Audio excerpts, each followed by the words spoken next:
Good afternoon, everyone. We are the group 7, and our project title is Ventilation at Palisay City College. Proponents name Bakal Sojilin Tracy, Bacolao Karimay, Pen Ayesa, Sambilad Emily, Sorted Hosa, Jfran, and Raganas Allen. The next. Afternoon, everyone. My report about rationale.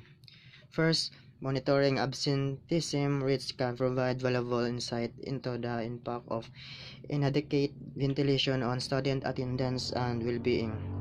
This data can help in implementing targeted intervention to improve ventilation system and create a healthier learning environment for students. Next, student health survey can be a very valuable tools for understanding how poor air quality affects student health. This data can help identify trend and pattern, allowing for targeted intervention to improve air quality and ultimately enhance well-being of students.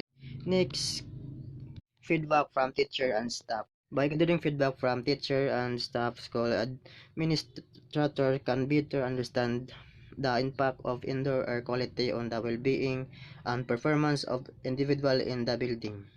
Next, temperature and humidity levels.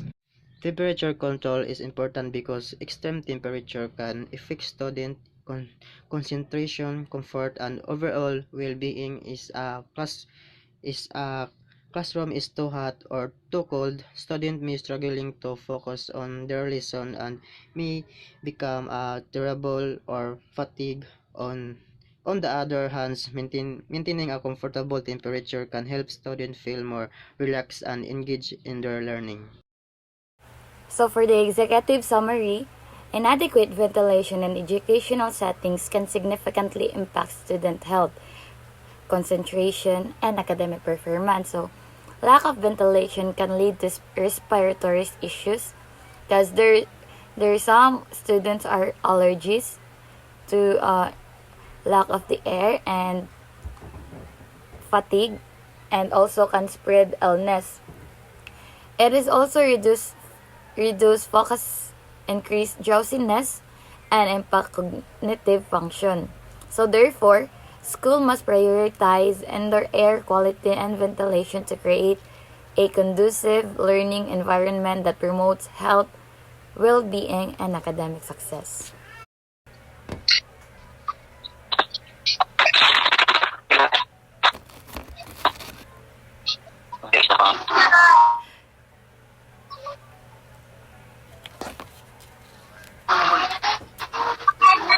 Objectives. The objectives for implementing a ventilation improvement rooms are increase air exchange rate. The primary objective is to increase the air exchange rate in classrooms by 30% within this year. This will help improve indoor air quality and create a healthier learning environment for students. Conduct regular inspection and maintenance of ventilation system. This will help reduce indoor air pollution, improve air quality, and contribute to a better health outcomes for everyone. Then complete the installation of additional ventilation equipment in all classrooms by the end of the following semester. This will further enhance air circulation and quality, creating a more comfortable and conducive learning environment. So by achieving these objectives, Talisay City College can ensure a healthier and more conducive indoor environment for learning benefit performance of the students. Next. So for our benefits, first we have enhanced the academic performance.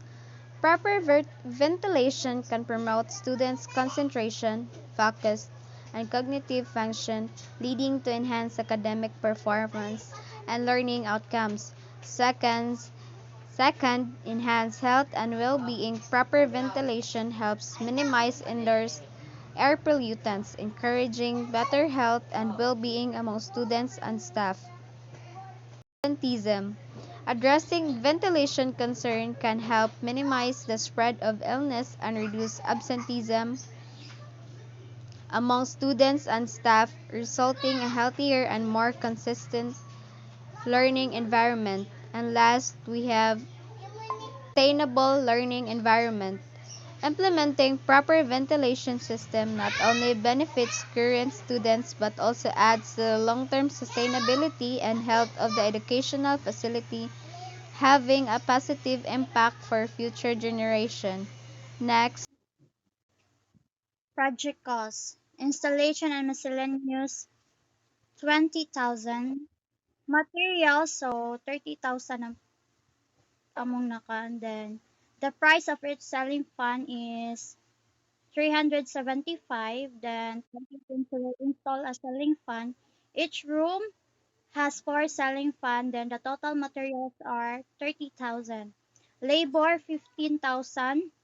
Paano na siya? 5 workers in 1 week. Each worker has 300 and 1 week. 3,000 in 1 week, then the total work is 15,000. So the total project cost is 65,000.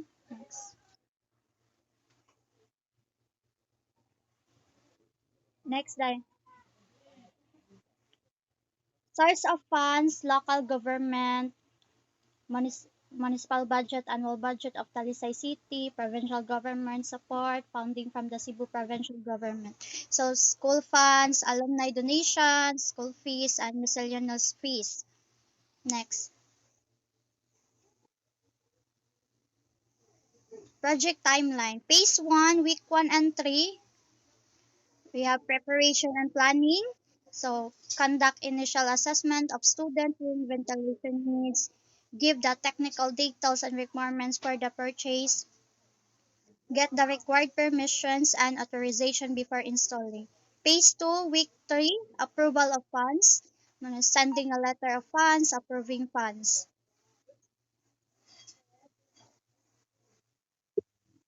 Next.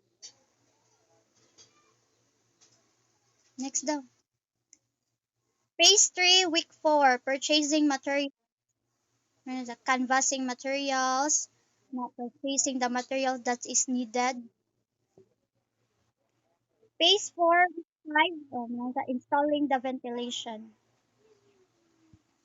Next. This room are practical, cost-effective, and energy-efficient alternatives to enhance air quality and create a healthier learning. So it was once lack of fresh air and ventilation, and now it's newly enhanced. So as you can see the picture, there's a lot of ventilation now and changes, and as you can see that arrow air passes through windows and doors because the windows are open and the air can passes each side, and there will be no one making uncomfortable and distracted because of a lot of ventilations installed.